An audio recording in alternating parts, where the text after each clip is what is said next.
Surprised is probably an understatement of the year. Shocked, because it would be different if this was my word against Jim Biden, Hunter Biden, and Joe Biden. Right. That would be a very slippery slope, not something I would take the personal and family risk on it.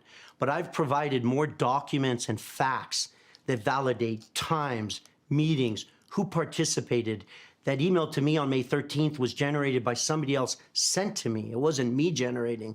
These text messages that I've provided are Hunter Biden in the first person, Jim Biden in the first person, James Gilliar in the first person, Rob Walker in the first person. It's not me generating the text messages. It's them speaking. So you can interview them. The FBI can interview them. Our government can interview them. But I was shocked that not only the media is not only discussing this, they're going to the other extreme. They're dismissing it as Russian disinformation. This country has heard enough about Russia. We went through 3 years of every day, Russia, Russia, Russia. It's just absurd. The Cold War is over. And they're saying it about your family. Yes. The Biden family knew that you're going public with this. And you spoke to Rob Walker about it. Again, the self-described Biden family representative, and Biden family, meaning Joe Biden as well. What was his response when you let him know that you were going public with this?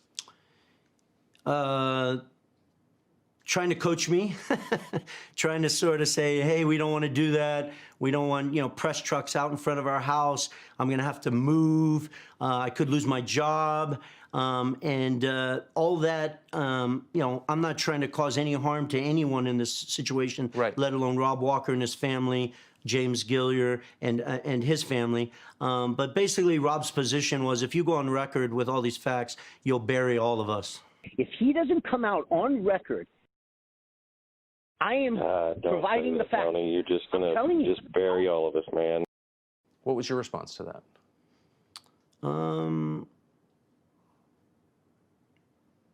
I was focused on pushing these guys to do the right thing, to demonstrate an ounce of integrity in front of the American people. They all know the facts. I live the facts. And luckily for the American people, all the facts are extremely well documented. I'm irrelevant in this discussion, so I can ride off, but the American people can read these texts, listen to the recording that you just played, read the legal documents that were executed in Delaware, and they can form their own conclusion. They don't need me to form the conclusion for them. Give us a sense of your contacts with Hunter Biden. A lot of this is complex. There's a lot that we're not, and this is television, so we're not putting, everything that we have on the screen because we can't. But for those who might suspect that you didn't really have a lot of contact with Hunter Biden, give us a sense of some of the places where you had conversations with him, and over what time frame.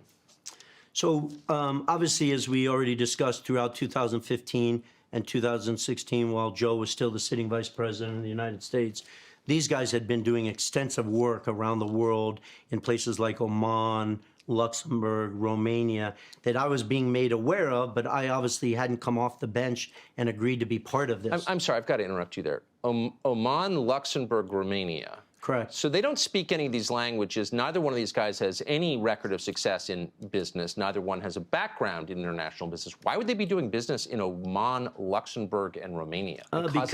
Because they have relationships and they have the Biden name that they're able to set up meetings and get people to jump through hoops in an interest to garner favor with the sitting vice president, Joe Biden.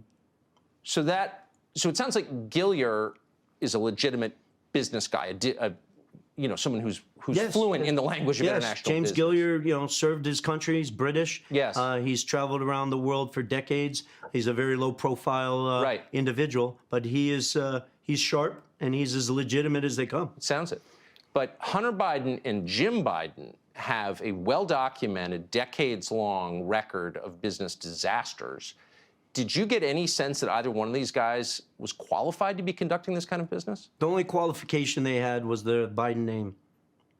But they seem to have parlayed that into quite a few deals in quite a few countries. And I interrupted you, so continue with where they were doing these deals. Yeah, so you had asked, the extent of my communication with Hunter Biden. So when I decided to come off the bench and entertain being the CEO of Sinohawk Holdings, Obviously, I was brought up to speed on the work that they had been doing in Oman, Luxembourg, France, Romania, Kazakhstan, and stuff like that, because that was all going to be integrated into Sinohawk Holdings. And so you asked to the extent that I spent time with Hunter Biden. I personally was in Bucharest, Romania with Hunter Biden, Jim Biden, James Gilliar, Rob Walker. I was in Monaco for the annual Grand Prix there. I was supposed to sit with Hunter Biden. I met him. I met on the patio of his hotel, and I sat there and waited for 2 hours. And you can imagine how angry and I was frustrated after sitting there for 2 hours waiting for him without a text, a phone call to let me know I can't make it or I'm tied up.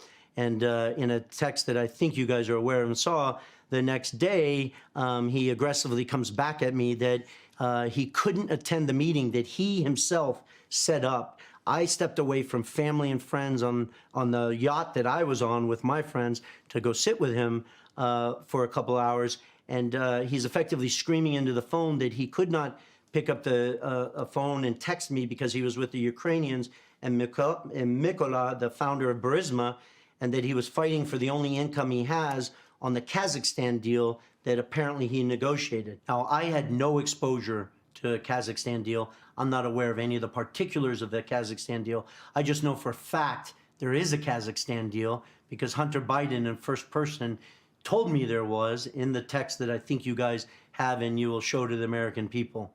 It's not my job to determine what that deal is. I'll leave that up to the FBI or the Senate and the Congress to figure that out. I just want to restate this. You are not a grifter. You're not someone who's selling access. You're a legitimate businessman who's done deals in a lot of different countries. So I just want you to assess once more, is there anything about Hunter Biden's personal experience, personal qualifications that would justify him doing a deal in Kazakhstan?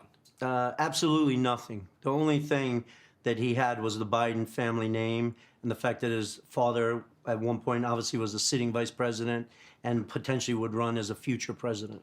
It sounds like a remarkably ambitious international business program they had running. Extensive. He and his uncle. Extensive.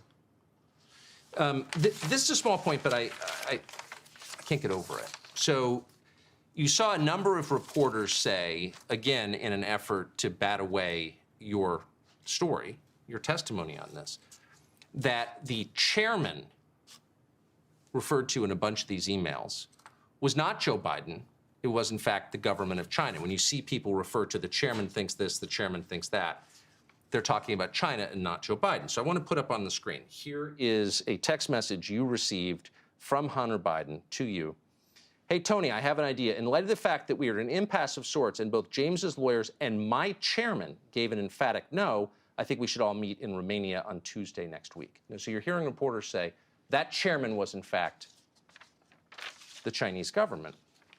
Here you have Rob Walker responding to you. Clearly there's some confusion over this, and he's saying, and I'm going to put this on the screen now, when Hunter Biden said his chairman, he was talking about his dad.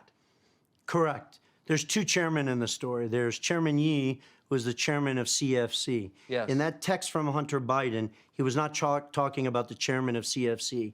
And what Hunter's referencing there is he spoke with his father, and his father is giving an emphatic no to the ask that I had, which was putting proper governance in place around Oneida Holdings. So Joe Biden is vetoing your plan for putting stricter governance in the company. I mean, and it's right here in the emails. Yeah, Tucker, I want to be very careful in front of the American people. That is not me writing that. That is not me claiming that. That is Hunter Biden writing on his own phone, typing in that I spoke with my chairman, referencing his father. If the world thinks that my chairman is not his father, then Hunter Biden would come forward and go on record and state to the world. But you have the Biden family representatives, Rob Walker, saying right here, May 19th, no. When he said his chairman, he was talking about his dad. Exactly.